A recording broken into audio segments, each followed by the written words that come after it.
Federal agents raided Golden Apple Buffet here in St. Peter's off Mexico Road Tuesday. At dawn in Missouri, federal agents stormed a dim sum restaurant, shocking both workers and diners. It looked like just another immigration raid, but what unfolded went far beyond kitchens and dining rooms. What ICE uncovered stretched from St. Peter's, Missouri, to Los Angeles nightclubs, Houston warehouses, and even Beijing's shadow networks. From forged passports and underground banks to narcotics disguised as soy sauce shipments, the scale stunned even investigators. The question is, how deep can front businesses go before entire communities and national security are put at risk?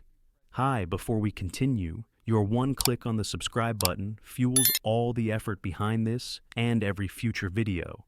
The first scene unfolded at the Golden Apple Buffet in St. Peter's, Missouri. As customers pulled into the parking lot for lunch, they were greeted not by a buffet line, but by federal agents in full operation mode. Homeland Security and ICE had identified the location as part of a wider network, and within minutes, the restaurant was shut down. But it didn't stop there. The same day, ICE stormed 2 suburban homes nearby, where neighbors later reported as many as 20 workers living inside, shuttled daily in vans to the restaurant. What agents discovered was not only a violation of immigration laws. Federal agents had also stormed 2 suburban homes where neighbors reported about 20 people living inside. The raids pulled back the curtain on a sophisticated network. Hidden beneath ordinary restaurant life were stacks of fraudulent identification documents, forged passports, and in some cases, floorboards concealing narcotics packaged to look like everyday products. Soy sauce cartons were found stuffed with narcotics bricks, proof that what seemed like an innocent supply chain was being used as a cover for smuggling. The crackdown quickly earned its name, Operation Silent Dragon. It was not an isolated case, but a coordinated national campaign. Online, footage surfaced of undercover agents pinning a man against a Chinatown wall in California. At first glance, it appeared brutal, but officials later clarified that this was part of a targeted operation against individuals tied to forged IDs and visa overstays. Homeland Security confirmed that these raids were based on intelligence linking individuals to falsified visas and narcotics supply chains. Reports revealed that many of the agents were undercover, operating without uniforms and with covered faces. This was a deliberate tactic. For years, federal authorities, including ICE and the FBI, had tracked Chinese and Mexican organized crime groups, monitoring fake ID pipelines, visa fraud, and money laundering routes. These criminal networks had long exploited U.S. communities, but under Operation Silent Dragon, enforcement actions were now coming to light at a new scale. The investigation traced the system's sophistication. Some forged documents were so advanced that they slipped through DMV systems and even banks. It was not a matter of 1 or 2 undocumented workers. It was a system enabling large-scale illegal employment, human smuggling, and financial laundering. ICE officials explained that the operations functioned like a shadow DMV, issuing fake IDs and passports that fueled the underground economy. The Golden Apple Buffet raid highlighted this hidden machinery. Property records showed that the raided houses were tied to LLC, owned by Chinese nationals. These were not random addresses. They were structured parts of a business network designed to keep operations running. Neighbors had long noticed vans transporting groups of workers back and forth, but few imagined the homes were part of a larger smuggling and fraud scheme. And this wasn't only Missouri. The network stretched nationwide. Karaoke bars, massage parlors, and unlicensed nightclubs in Los Angeles were raided, leading to the arrest of 36 Chinese and Taiwanese nationals. ICE confirmed these venues weren't simply nightlife spots.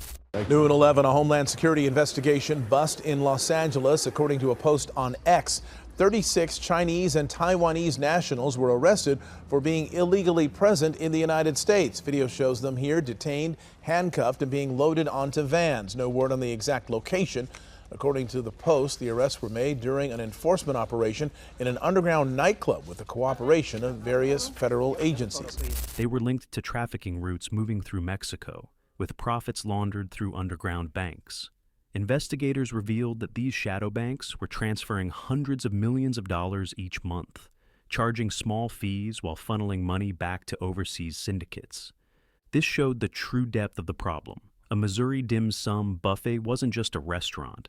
It was potentially part of a financial pipeline tied to clubs in L.A., construction sites in New York, and warehouses in Houston. The DEA warned that Chinese and Mexican drug organizations were increasingly dominating illegal narcotics markets, using these networks to conceal their operations. The investigation also shed light on the human side. Many workers found inside these homes and restaurants were earning cash wages far below minimum pay. They were trapped in cycles of debt owed to the same brokers who smuggled them into the country. ICE clarified that the real targets of these raids were not vulnerable workers, but the smugglers, traffickers, and organizers profiting from them. One of the most shocking discoveries came when ICE agents lifted floorboards in another restaurant and found narcotics bricks concealed beneath tiles. Officials confirmed that Chinese restaurants were being exploited as stash houses. Importantly, authorities stressed that this did not implicate every Chinese restaurant or every worker, but specific establishments tied to organized crime rings. The seriousness escalated when federal prosecutors linked some cases to national security concerns. Investigators uncovered communications and cash flows tied to Chinese intelligence networks. What began as an immigration and narcotics investigation shifted into a counterintelligence concern. In one case, 2 Chinese nationals were indicted for attempting to smuggle radiation-hardened microcrystals, materials used in satellites and defense technologies. Another case in August revealed attempts to export sensitive microchips used in artificial intelligence applications.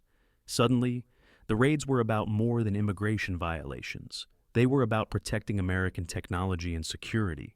At the same time, other cases highlighted theft of U.S. medical data and trade secrets. By 2024, reports had already surfaced of secret police stations operating inside U.S. cities, further raising alarm.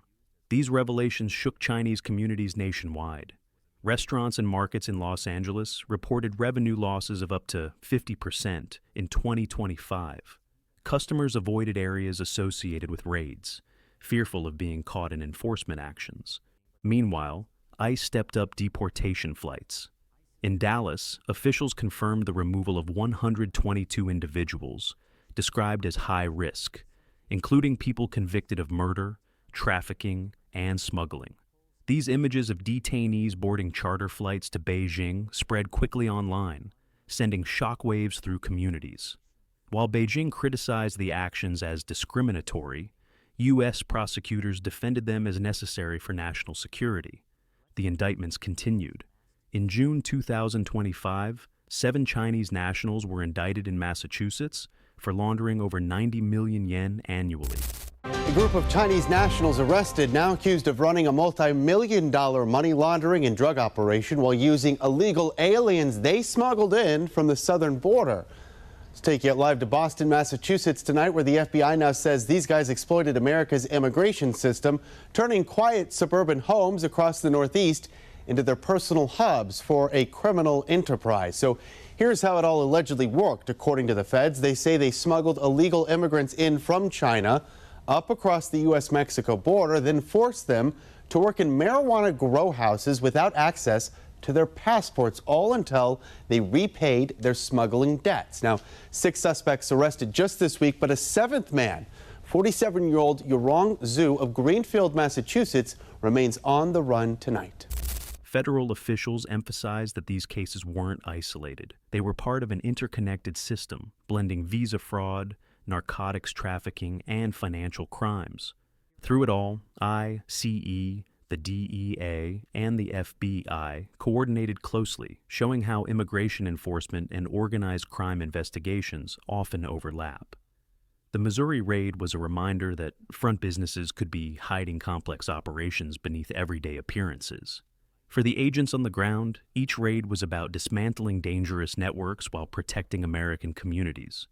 By late 2025, the central question remained, was this simply border enforcement, or was it a larger battle against organized crime and foreign interference?